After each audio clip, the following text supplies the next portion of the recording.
নির্যাতন, এটা আসলে আর বলার অপেক্ষা রাখে না। এজন্যই আমরা বলেছি ভারত হচ্ছে দক্ষিণ এশিয়ার ইসরায়েল। আমরা যেমনটি ইসরায়েলের বিরুদ্ধে রুখে দাঁড়িয়েছি, প্রতিবাদ করছি, কথা বলছি, ঠিক একই কায়দায় একইভাবে নব্য ইসরায়েল দক্ষিণ এশিয়ার এই ভারতের বিরুদ্ধেও আমাদের রুখে দাঁড়াতে হবে। আজকে শুধু ভারত নয়, পৃথিবীর যে প্রান্তে মুসলমানদের উপরে জুলুম নির্যাতন হচ্ছে তাদের বিরুদ্ধেও আমরা ইনশাআল্লাহ রুখে দাঁড়াবো, কথা বলবো। এটা প্রত্যেকটা মুসলমানের ইমানি দায়িত্ব, আরেকদিকে প্রত্যেকটি মানবতাবাদী মানুষের নৈতিক দায়িত্ব।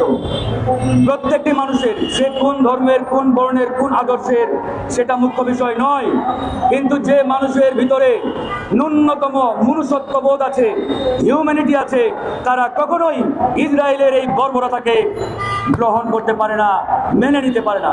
সেই জায়গায় ভারত গত কয়েকদিন ধরে যেভাবে মুসলমানদের উপরে জুলুম নির্যাতন চালাচ্ছে, ভারতের মুসলমানদের সম্পত্তিতে যেভাবে তারা হস্তক্ষেপ করছে, মসজিদ মাদ্রাসা ভেঙে ঘুরিয়ে দিচ্ছে, এগুলোর বিরুদ্ধে অবশ্যই আমাদের রুখে দাঁড়াতে হবে।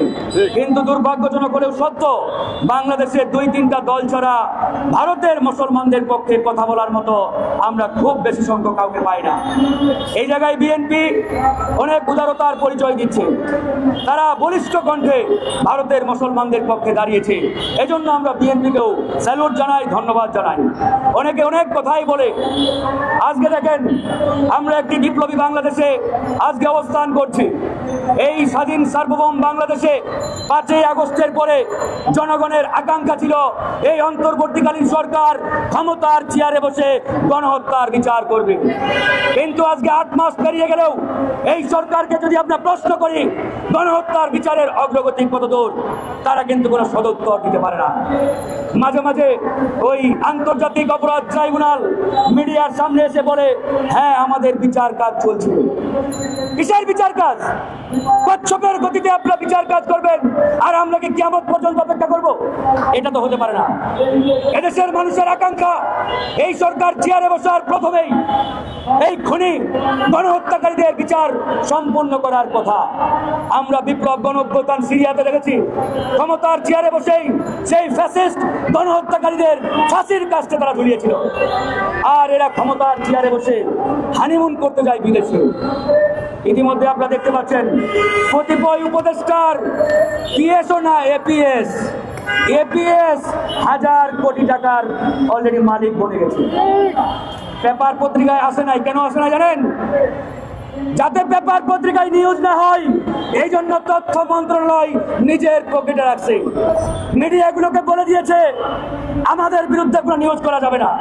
আচ্ছা বলেন তো ভাই, তথ্য মন্ত্রণালয় যদি হুমকি দেয়, কারো এই স্পর্ধা আছে নিউজ করার?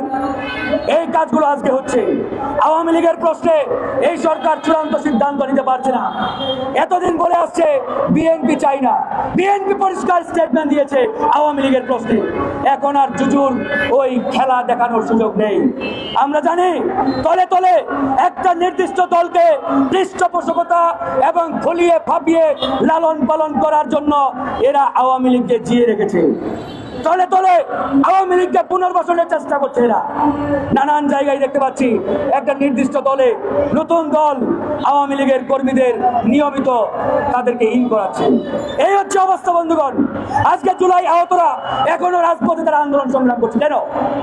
এই সরকারের প্রথম দায়িত্ব ছিল ক্ষমতার চেয়ারে বসে এই আন্দোলন যারা আহত হয়েছে তাদের সুচিকিৎসার ব্যবস্থা করা।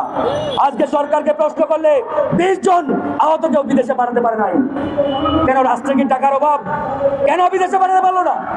এই কথাগুলো বললে তাদের গায়ে জ্বালা পড়া শুরু হয়ে যায়।